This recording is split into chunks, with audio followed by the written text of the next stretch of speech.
नमस्कार बच्चों, BA second के सेमेस्टर 3 में निराला की कविता बादल राग से ली गई है। ये पंक्तियां: अट्टालिका नहीं है रे, आतंक भवन है, सदा पंख पर ही होता है, जल विप्लव पलावन। तो ये पंक्तियों में अट्टालिका का अर्थ है ऊंचे ऊंचे भवन, और आतंक भवन माने भय का घर, पंख माने कीचड़, जल पलावन विप्लावन माने बाढ़, विनाश की बाढ़। तो प्रस्तुत पंक्तियों में कवि कहता है ये जो ऊंचे ऊंचे, जो अमीर लोगों के ऊंचे ऊंचे भवन हैं, ये ऊंचे भवन न रह करके ऊंचे भवन नहीं है, ये सिर्फ भय और त्रास्त के निवास स्थान बन गए हैं, भय और आतंक का भवन बन गए हैं। सदा पंख पर ही होता है जल विप्लावन। पंख माने कीचड़, पंख माने कीचड़ होता है, यानी जल विप्लव पलावन माने बाढ़ हमेशा किस पर आती है? कीचड़ के ऊपर आती है। जो हमारे समाज में शोषण कर रहे हैं जो अमीर लोग, तो बाढ़ उस कीचड़ को बहा ले जाती है। समाज रूपी कीचड़ उच्च वर्ग के शोषण को समाप्त कर देती है हमेशा के लिए। शूद्र प्रफुल्ल जलज, शूद्र माने लघु, प्रफुल्ल माने प्रसन्न, जलज माने कमल। हमेशा छोटे प्रसन्नचित कमल के फूलों से सदा झलकता नीर, नीर माने पानी। जो छोटे लघु हैं, छोटे गरीब आदमी हैं, जब बाढ़ आ जाती है तो जो कीचड़ को बहा ले जाती है तो छोटे वर्ग ज्यादा प्रसन्न होते हैं। उसी प्रकार छोटे से प्रसन्नचित कमल के फूल, प्रफुल्ल माने कमल के प्रसन्नचित फूल से सदा ही पानी झलकता रहता है। और आगे कहता है रोग शोक में भी हंसता है शैशव का सुकुमार शरीर।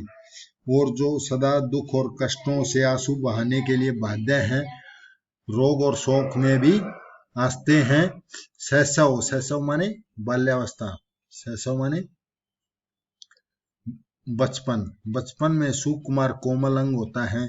उसी प्रकार बचपन के शरीर की सुकुमार और मुलायम उनका शरीर होता है, वे हमेशा हंसते रहते हैं।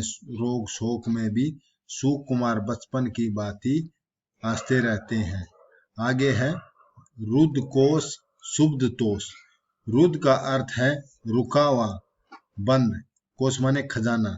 जो अमीर लोगों ने क्या है, अपने गरीबों का खून चूस चूस करके अपने खजाने को भर लिया है, रुद्ध कोष को भर लिया है। शुद्ध माने क्रोध, तोष माने संतोष। तो उस खजाने को भरने के बाद भी अपनी समृद्धि से वे संतुष्ट नजर नहीं आते हैं। संतुष्ट, तोष माने असंतोष है उनको। अंगना, अंगना है स्त्री, अंगना का अर्थ है स्त्री, और अंक माने गोद होता है, गोद। जब बादल गरजता है तो वे भयभीत होकर के क्रांति के दूत बादल की घोर गर्जना को सुनकर आतंक अंक पर काप रहे हैं। धनी वज्र गर्जना से बादल त्रस्त नैन मुख ढाप रहे हैं। त्रस्त नैन माने भयभीत, डरा हुआ, नैन माने आंखें, मुख को ढाप रहे हैं। तो यहाँ कवि कहना चाह रहा है जो उच्च वर्ग के लोग हैं, जिन्होंने अपना खजाना भर लिया है और अपनी समृद्धि से असंतुष्ट हैं, जब बादल गरजता है, बादल की घोर गर्जना से वे अपनी स्त्रियों की गोद में, गोद रूपी भय में कांप रहे हैं। आतंक रूपी, भय रूपी गोद में कांप रहे हैं, यानी कि इतनी समृद्धि होने पर भी, धन होने पर भी, फिर भी वे भय से कांप रहे हैं। अर्थात वे बादल की घोर गर्जना सुन करके अत्यधिक कांप रहे हैं। और त्रस्त नैन, अपनी आंखों, उनकी आंखों में क्या है? भय समाया हुआ है, और मुख को छिपाने के लिए मुख पर हाथ रखे हुए हैं, यानी कि भय के कारण अपनी आंखों और मुख के ऊपर हाथ रखकर ढके हुए हैं और अपनी भय रूपी आतंक से कांप रहे हैं। तो इन पंक्तियों में कवि यह कहना चाह रहा है कि जो अमीर लोगों के ऊंचे भवन है वे ऊंचे भवन न होकर केवल भय और आतंक के हैं। जो विप्लव माने विप्लव प्लान बाढ़ आती है हमेशा, वह सदा पंख माने कीचड़, कीचड़ पर आती है, कीचड़ को बहा ले जाती है। और सुंदर प्रफुल्ल जलज यानी लघु प्रसन्न कमल के फूलों से सदा नीर झलकता है, यानी कि रोग शोक दुख में भी हंसते रहते हैं। और उनको शैशव माने बचपन का सुकुमार सा शरीर है, रोग शोक में भी वे हंसते रहते हैं। और जिन अमीर लोगों ने अपना खजाना भर लिया है उससे भी असंतुष्ट हैं और समृद्धि से संपन्न हैं। जब बादल गरजते हैं, बादलों की गर्जना सुन करके अपनी स्त्री से लिपट करके डर भय रूपी गोद में कांप रहे हैं, धनी वर्ग कांप रहे हैं। और त्रस्त नयन माने उनकी आंखों में भय समाया हुआ है और हाथों से अपने मुख को ढके हुए हैं। तो हे विप्लव के बादल, तुम्हारी गर्जना से अमीर लोग डर रहे हैं और गरीब खुशी पा रहे हैं, ये कहना चाह रहा है। तो इन पंक्तियों में अनुप्रास अलंकार का प्रयोग किया गया है। वज्र गर्जना और अंगना अंग भैरूपी अंग में रूपक अलंकार है। मुख्य छंद है, संबोधन शैली है, ओज गुण है, ओज जिसमें गरीबों के प्रति सहानुभूति ओज जोश पैदा किया गया है, तत्सम भाव शब्दावली है।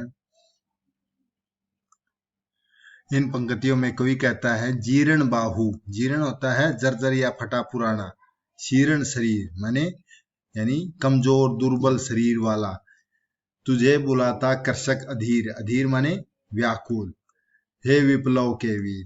तो इन पंक्तियों में कवि बादल को संबोधित करते हुए कहता है हे विनाश करने वाले बादल, विप्लव माने विनाश के बादल, विनाश करने वाले वीर तुझे बुलाता है, यानी कि जर्जर भुजाओं वाला, जीर्ण माने जर्जर भुजाओं वाला और कमजोर दुर्बल शरीर वाला कर्षक तुझे बुला रहा है, व्याकुल होकर के तुम्हें बुला रहा है, क्योंकि उसका खून उच्च वर्ग के लोगों ने चूस लिया है, उसको बहुत कमजोर बना दिया है।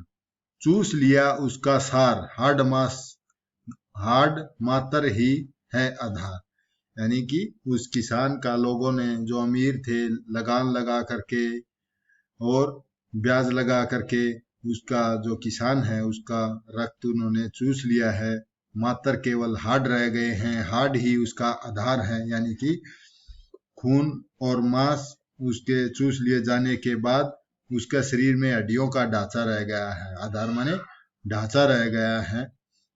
हे जीवन देने वाले, हे जीवन के पारावार माने समुंदर, हे जीवन देने वाले, जीवन अमृत से भरपूर समुंदर रूपी बादल तुम आओ और आकर के हम उन गरीब किसान के दुख दूर करो, उसे नवजीवन प्रदान करो। तो ये लास्ट पंक्ति थी बादल राग की। इन पंक्तियों में ओज गुण की प्रधानता है और खड़ी बोली है और भाषा सहज सरल है। यहाँ बादल को क्रांति का प्रतीक माना है, जो गरीब मजदूर किसान शोषितों के प्रति सहानुभूति प्रकट की गई है और अमीर जो उसका हाड मास चूस रहे हैं उनके प्रति घृणा व्यक्त की गई है। ये आशा करता हूँ आपको समझ में आया होगा। धन्यवाद।